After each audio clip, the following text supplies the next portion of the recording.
Saan magandang dumaan palabas ng Metro Manila? Sunod na tanong, tuloy natin, gaano ka kabilis magpatakbo? Ayan, so next question tayo, anong oras ang magandang bumiyahe?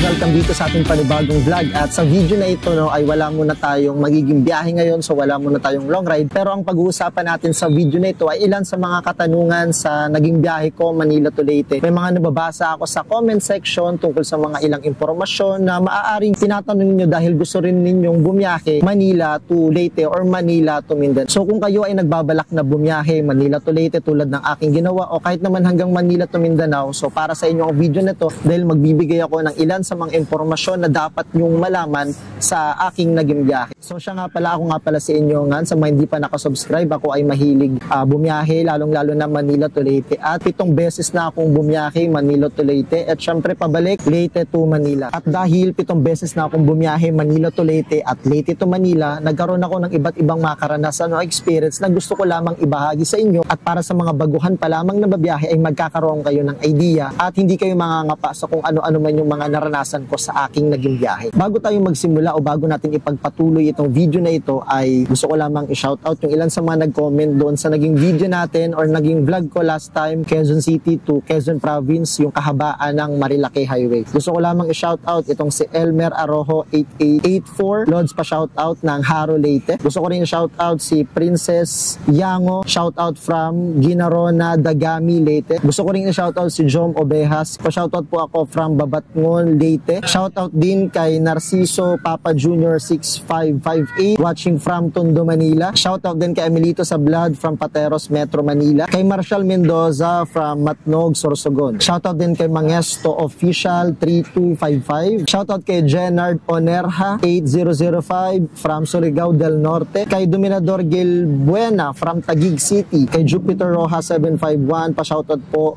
Boulevard Arten Riders Club. Salamat po. Gusto ko rin makaride dyan. Shoutout din kay Renz ADV 2025 from Davao Occidental at Cavite. At shoutout kay Pinsma Rides from Quezon City. Yan sa mga gusto magpa-shoutout sa susunod na vlog natin ay i-comment nyo sa comment section kung taga saan kayo. Lagyan nyo rin ng kompletong pangalan ninyo para mabasa ko mismo yung pangalan ninyo at kung taga saan kayo habang nanonood ng video na ito. At ito yung ilan sa mga katanungan na nababasa ko sa comment section. Pwede ba ang motor ko? May mga nagtatanong kung pwede ba kahit ang motor daw niya ay Rossi, pwede ba daw ang motor niya ay Honda, Yamaha, iba't ibang klase ng brand ng motor na kino-comment nila na meron sila. At ang sagot dyan ay nakadepende sa inyo kung gaano nyo kakilala ang inyong motorsiklo. Kung sa palagay ninyo hindi ito sirain o walang mga aberya kahit nagra-ride lang kayo sa trabaho, at kung sa palagay ninyo kayang-kaya pa ng motor ninyo, ang sagot dyan, yes, kayang-kaya ng kahit anong klaseng motor ang biyahe mula Metro Manila papunta sa Leyte o kung saan pa mang long ride or saan pa mang biyahe kayo pupunta. Hindi ito nakadepende guys kung branded ba, China brand ba yung motor ninyo. As long as kilala nyo ang motor nyo, well-maintained ang motor nyo, maayos ang motor nyo, kayo mismo ang nakakaalam na hindi ito sirain, at yes, pwedeng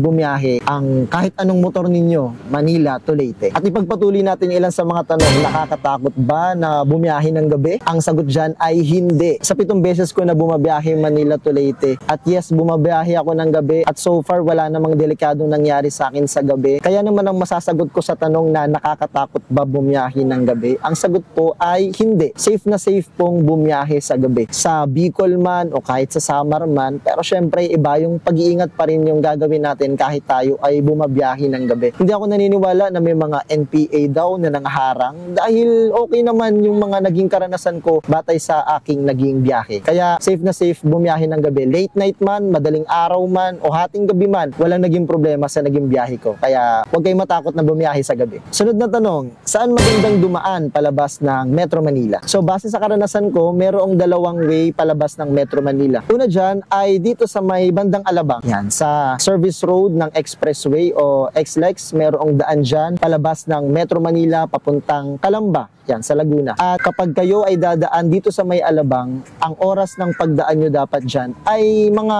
late night o madaling araw. Bakit? Dahil kapag dadaan kayo ng Alabang o service road ng SLEX at dumaan kayo dyan ng umaga, hapon, tanghali, grabe, sobrang traffic. Sa kabilang banda naman, kapag gusto nyong dumaan dito sa may Antipolo, Pililla, Rizal, papuntang Pagsanhan, magandang dumaan dyan guys kapag umaga na kayong dadaan o may araw na, halimbawa 6 a.m., 7 a.m., tanghali o kahit hapon, yan magandang dumaan dyan sa may Pililla, Rizal o bandang Antipolo. Pero ano yung pinagkaiba nila bukod sa traffic sa may Alabang at hindi traffic dito sa may Antipolo o Pililla, Rizal? Sa Pililla, Rizal guys, pag pagdadaan kayo dyan sa may Pagsanhan, Laguna, pababa na yan, masyadong mabundok yung area na yan. As in mabundok, kaya pagdadaan kayo dyan ng gabi o kaya madaling araw, sobrang madaling araw o hating gabi, nakakatakot dumaan dyan dahil walang anumang ilaw na madadaanan sa kalsada at sobrang mabundok. Kaya advice ko na sa may Alabang kayo dumaan na kahit papaano may mga makakasabay kayo at syempre highway lang at hindi mabundok yung magiging daanin nyo. So kung ang sagot sa tanong na saan magandang dumaan palabas ng Metro Manila, ang sagot ko dyan ay depende sa oras ng biyahe nyo. Kung inabot na kayo ng liwanag, tanghali o hapon, dumaan kayo dito sa may Pililla, Rizal or dyan sa may Pagsanhan, Laguna, Antipolo. Pero kapag late night naman o kaya hating gabi, mas okay na dumaan kayo dito sa may Alabang para mas ligtas at marami kayong makakasabay sa biyahe. Sunod na tanong, ilang beses ka nagpapahinga? Yan, ito yung ilan sa karaniwan kong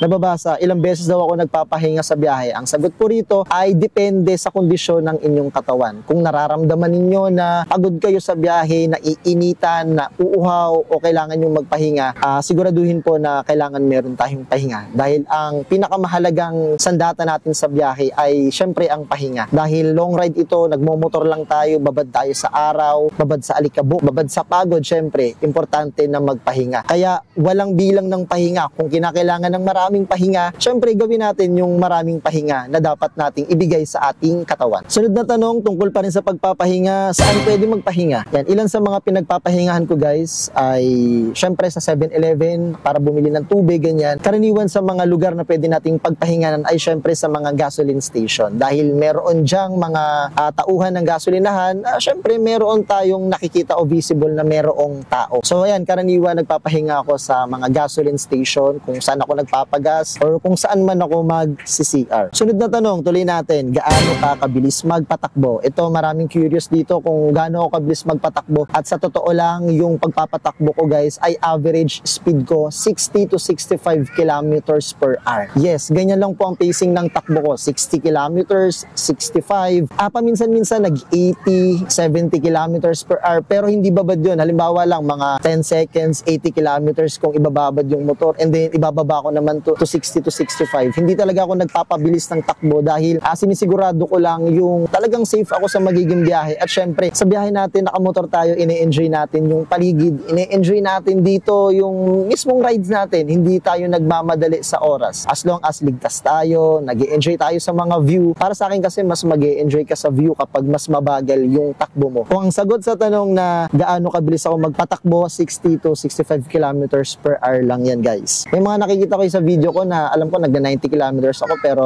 siguro within 5 seconds lang yun, 10 seconds and then yun, ibababa ko na ulit to 60 to 65 kilometers. Ayan, so next question tayo. Anong oras ang magandang bumiyahe? Sa 7 beses ko na pagbiyahe Metro Manila to Leyte, para sa akin talaga ang magandang biyahe ay madaling araw. Siguro around 3 a.m., 2 a.m., 4 a.m. Yan maganda. Bakit? Dahil mas maiiwasan natin yung traffic sa Metro Manila. Mas makakalabas tayo ng Metro Manila, mas makakaiwas sa traffic kapag ganyan lang yung oras o pag-alis natin sa Metro Manila. So para sa akin, kung mula Quezon City, ma-advise ko, mas magandang bumiyahe talaga 3 a.m., 4 a.m. Yan. Iwas sa traffic sa Metro Manila. Ito, maraming mga nagtatanong nito, pwede ba ang motor ko kahit hulugan? Ang sagot dyan ay, syempre, pwedeng-pwede. Hulugan man o bayad na yung motor nyo, walang problema. Pwedeng-pwede kayong bumiyahe o pwede-pwede kayong mag-long ride. Pwede ba kahit Xerox lang ang ORCR? Ang sagot po dyan ay yes po. Pwedeng-pwede kahit Xerox o photocopy lang ang OR tsaka CR. Ang mahalaga, yan ay updated po at hindi paso ang rehistro. Dahil tinitignan yan sa pagsakay sa Roro at tinitignan din yan sa ilang mga checkpoint depende sa ilang mga lugar na madadaanan natin. Kaya kung OR nyo at CR CR nyo ay Xerox lang, walang problema. Okay na okay lang yun. Pwede ba kahit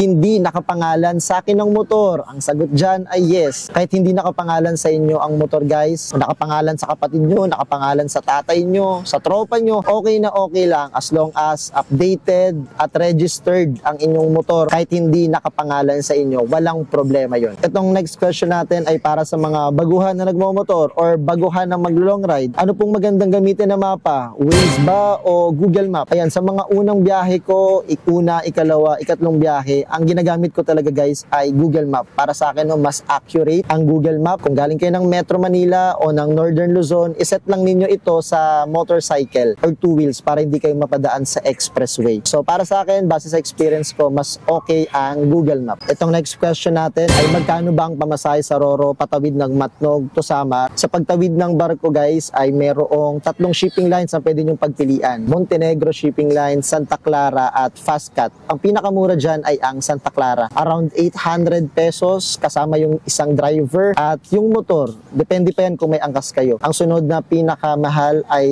Montenegro. Yung Montenegro tsaka Fastcat halos magkaparehas lang din. Around 1,000, 1,100 to 1,200. So kung kayo ay first time pa lang nababiyahe, siguro i-budget nyo sa pagsakay sa Roro. Around 1,500. Kompleto na yun or may sobra na yun, may sukli pa sa 1,000 to 1,500 ang budget pasakay ng Roro or patawid ng Matnog to Samar. Sunod, lubak pa rin ba sa Quezon Province? Yes po, grabing lubak. As of this year, 2025, last na biyahe ko pala ay noong May 2025 at sobrang lubak pa rin. As in buong Quezon Province, sobrang lubak pa rin. Maraming inaayos na kalsada. Nagiging maayos lang yung kalsada pagdating na ng Camarines Sur. Alam ko Camarines Sur, papunta ng Matnog, sobrang ganda na ng kalsada. Pero sa Quezon Province, sobrang lubak pa din. At speaking of lubak, guys, pagtawid ng Samar, grabe, mararanasan natin dyan yung ilan sa mga napakahirap na lubak na madadaanan. Kaya sa buong province ng Samar, expect na natin na sobrang lubak. Pero hindi ko alam kung kailan kayo babiyahe, baka mamaya may mga inayos na at natapos na kalsada. So expect natin yung lubak sa Quezon Province at expect din natin yung mga lubak sa Samar. At itong huling question natin, magkano ang total na nagastos ko sa biyahe? Ito yung talagang maraming nagtatanong, Sir Lods, magkano ba yung gastos mo sa biyahe Manila to Leyte dahil magra-rides din kami, ganyan. Ayan, para sa akin, mula sa una, ikalawa hanggang ikapitong biyahe ko ngayong 2025, ang naging gastos ko sa biyahe, one way pa lang to guys Quezon City to Leyte ay around 3,500 to 4,500. Yan ay yung pinaka-standard ko na gastos sa biyahe. Bakit? Isa-isahin natin. Sa Roro, ang budget ko ay 1,000 to 1,200 pesos. Sa gasolina naman, ang motor ko nga pala ay ADV 150 at ang gastos ko sa gasolina dyan ay around 1,700 pesos. At pagdating naman sa pagkain, kumakain lang ako sa mga pangkaraniwang karinderya. Speaking of pagkain pala wag na wag kayong kakain sa mga kainan, sa mga hinihintuan ng bus. Bakit? Mas mahal ang mga pagkain sa mga karinderya o kainan na hinihintuan ng bus. Kumpara sa mga ordinaryong kainan lang guys, standard na presyo lang ay 70 to 80 pesos ang isang ulam. Tapos kanin 15 to 20 pesos. Ayan. So ang gastos ko sa pagkain ay around 700, 500. Kaya ang nagiging budget ko dyan sa biyahe ay around 3,500 to 4,000 pesos. So yan lang. So depende pa rin yun sa inyo yan. Kung malakas kayo kumain, kung mahilig kayong bumili ng kung ano-ano. At syempre depende pala yung konsumo ng gasolina sa motor ninyo. So ang motor ko ay ADV 150, around 1,500 to 1,700 yung huling ginastos ko sa gasolina. Kaya ang sagot sa tanong na magkano ang total na nagastos ko sa biyahe, ang total po ay 3,500 to 4,000 pesos. At yun yung ilan sa mga nababasa kong tanong sa comment section. So kung meron pa kayong ibang mga gustong linawin guys, or meron pa kayong ibang katanungan at meron pa kayong gustong linawin o gustong malaman sa detalye ng aking naging biyahe,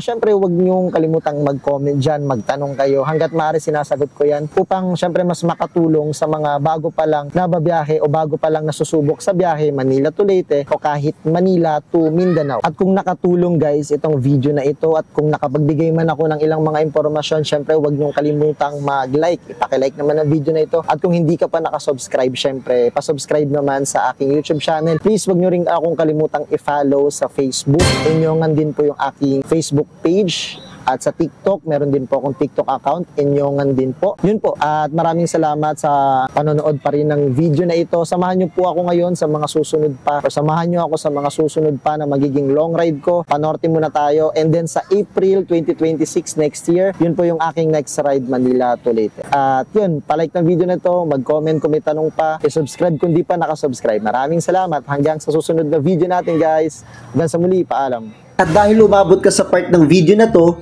may chance ka na manalo ng Inyongan shirt na worth 500 pesos, plus Inyongan keychain, plus Inyongan sticker. Simple lang ang mechanics, i-screenshot mo lang na nilike mo ang video na to, nakasubscribe ka sa YouTube channel ni Inyongan, nakafollow ka sa FB page at TikTok account ni Inyongan, at nakafollow ka rin dapat sa Aura Prints, ang gumawa ng aking napakagandang keychain. Pag na-screenshot mo na mga yan, isend mo ang picture via private message sa aking FB page at magkakaroon ka na agad ng 1 entry sa raffle para manalo ng Inyongan shirt, Inyongan keychain, plus Inyongan sticker. At para magkaroon ka pa ng maraming entry sa raffle, abangan lang ang mga susunod pa na mechanics sa susunod na vlogs. Dahil ang bawat video na i-upload ko ngayong month ay mayroong iba't ibang mechanics para magkaroon ng 1 raffle entry. Pag ikaw ang nanalo, ipapadala ko sa iyo ang Inyongan shirt, keychain at sticker kahit saan ka man sa Pilipinas at sagot ko na rin ang shipping fee. Ito ay pasasalamat ko sa mga solid na suporta dahil umabot na ako ng 10,000 YouTube subscribers.